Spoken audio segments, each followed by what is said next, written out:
After coping well with the flooded bridge in the north, we were able to head towards the Valle del Ejero, an impressive and beautiful hilly landscape which is also appreciated by the locals. Therefore, we have to look a little bit longer for a nice overnight location than usual, but then it seems to come to an end. It is only a small river, but there is no ford, only this really narrow and thin iron plate. I should indicate Peter if he's aiming at the plate correctly, with the tires left and right. Very tricky, the maneuver, and in addition to the assistance, I should also film. Unfortunately, that didn't work so well, but Globy hit the middle of the plate correctly.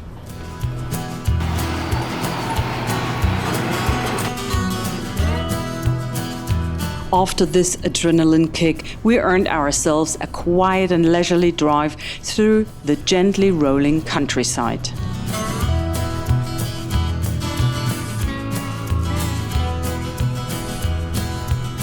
Soon we reached some forests. In Uruguay, in addition to livestock breeding, an intensive timber industry is conducted.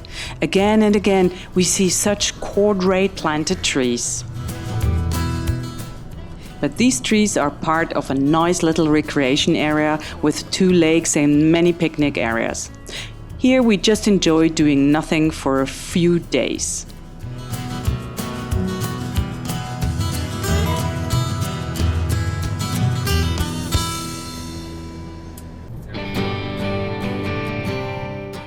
On the way to the Estancia, a guest farm, unfortunately the weather turned. The trek across the fields was accordingly muddy. But no matter, we were looking forward to the next few days, which we were allowed to spend on a real Uruguayan ranch.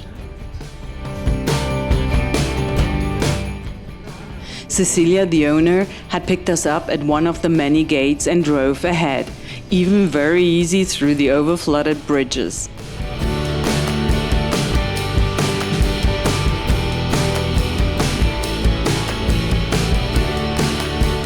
But at this river, we wanted to check the ground quickly. The water itself is almost never a problem for Globy, but if it has loose boulders or mud as underground, you have to drive more carefully. In this case, everything was okay.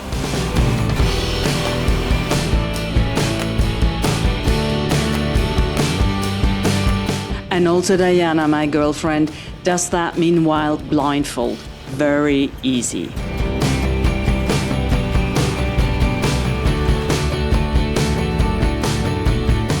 And finally, at that point, we arrive at the Estancia. We have to wind our way around a few corners and fields, then we can drive through to the house. Or not. A little tight, the whole thing. But without hesitation, the fence is loosened and we can pass.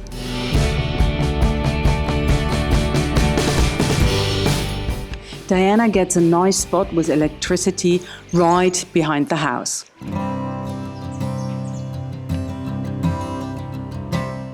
Here is the heart of the house, the kitchen, where of course we became noisy Parker. Picadinho Santa Luisa. Magdalena, the wife of the farm manager, helps Cecilia when there are guests. She's a very good cook and sizzles a Brazilian stew for us today. My stomach rolls constantly during the recording. Her youngest daughter also helps. Hay que sacarle la piel. Sacar la piel, sí. ¿No se dice pelar? Sí, se dice pelar. Muchas manos en un plato hacen mucho garabato. ¿Cuánto tiempo por cocinar? Unos 20 minutos. 20 minutos. Sí. In addition to onions, garlic, peppers and carrots, chopped beef is added. Seasoned with salt, pepper and oregano. Then a can of corn and mushrooms each is added and a little bit tomato sauce. Too bad there is no scent video. It smells so wonderful. The icing on the cake are a few self-pickled olives that really complete the taste. You eat it with rice.